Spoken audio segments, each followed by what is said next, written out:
오늘도 10월 5일 새날을 주신 하나님께 감사드립니다.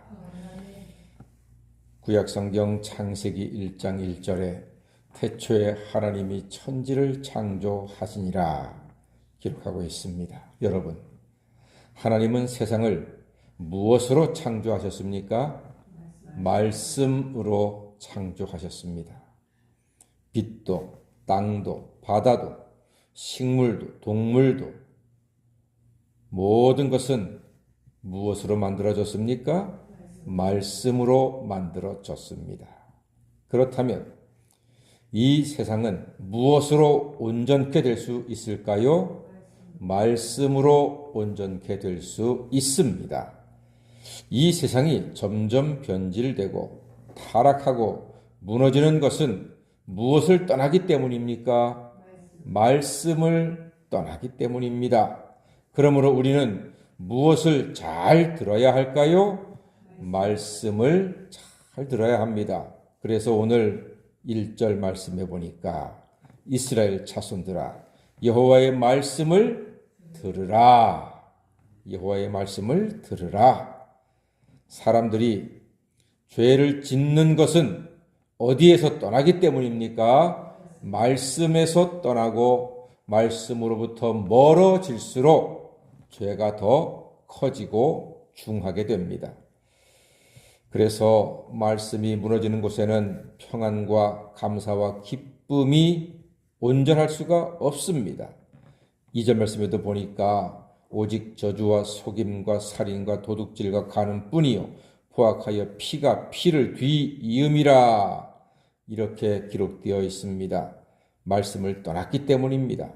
그러니까 하나님께서는 이스라엘 자손들아 이제는 여호와의 말씀을 들으라 이렇게 강조하시는 것입니다.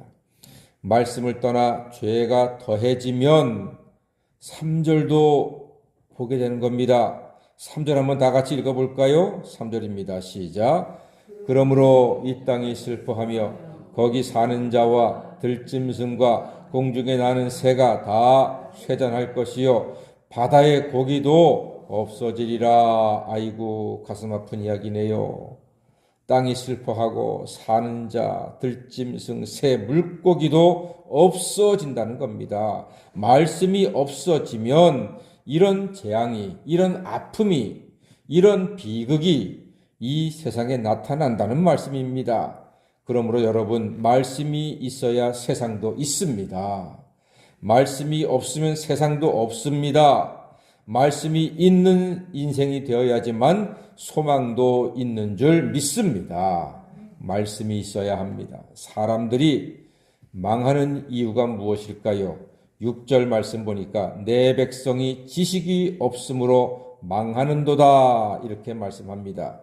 여기서 말하는 지식이란 말씀을 이야기합니다. 말씀입니다.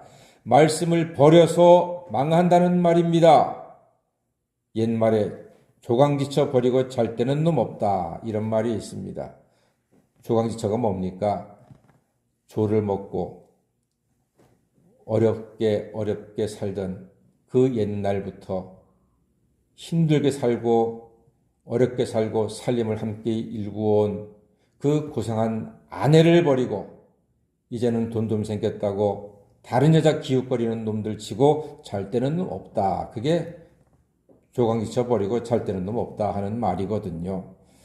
여기에 비추어서 말한다면은 이 세상 처음부터 존재하시며 세상과 사람들을 만드시고 인생의 주권자로 계시는 하나님의 말씀을 버리면 잘 될 수가 없다. 이렇게 이야기해도 되겠습니다.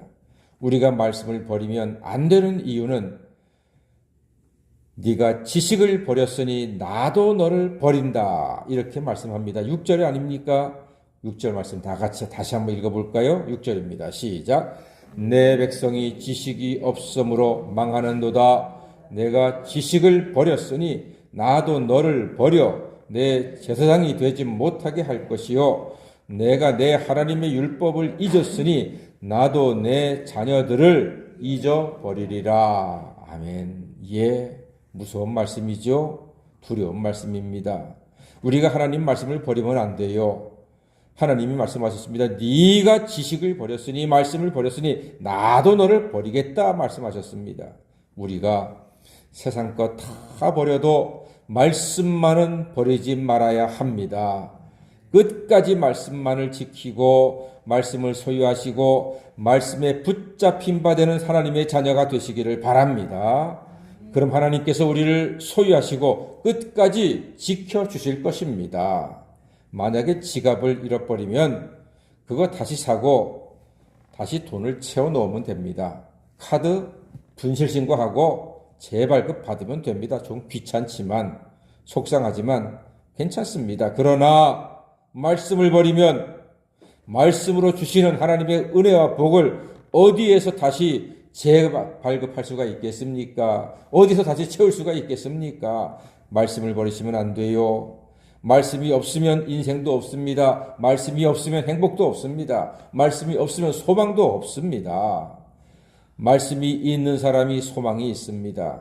말씀을 사랑하면 하나님 사랑이 그에게 있다고 했습니다. 여러분 누가 복 있는 사람입니까? 시편 기자가 시편 1편에서 선언하지 않습니까? 복 있는 사람은 여호와의 율법을 즐거워하여 그 율법을 주야로 묵상하는 자로다. 저는 시냇가에 심은 나무가 시절을 따라 과실을 맺으며 그 잎사귀가 무성한 같이 그 모든 행사가 형통하리로다 말씀합니다. 여호수아 1장 8절에서도 이 율법책을 내 입에서 떠나지 말게 하며 주야로 그것을 지켜 묵상하고 행하라 했습니다. 그리하면 내 길이 평탄해질 것이라 내가 형통하리라 약속하셨습니다. 하나님의 말씀은 우리 사람으로 하여금 온전케 하며 모든 선한 일을 행하기에 온전케 함이라고 사도 바울도 목 놓아 우리에게 가르치고 있습니다. 사랑하는 새벽 성도 여러분, 말씀으로 형통하시고 말씀으로 복받으시고 말씀으로 기쁨이 충만하시고 말씀으로 소망 가운데 현실의 모든 어려움들을 이겨내시는 하나님의 자녀가 다 되시기를 주의 이름으로 간절히 축원합니다. 아멘. 기도하겠습니다.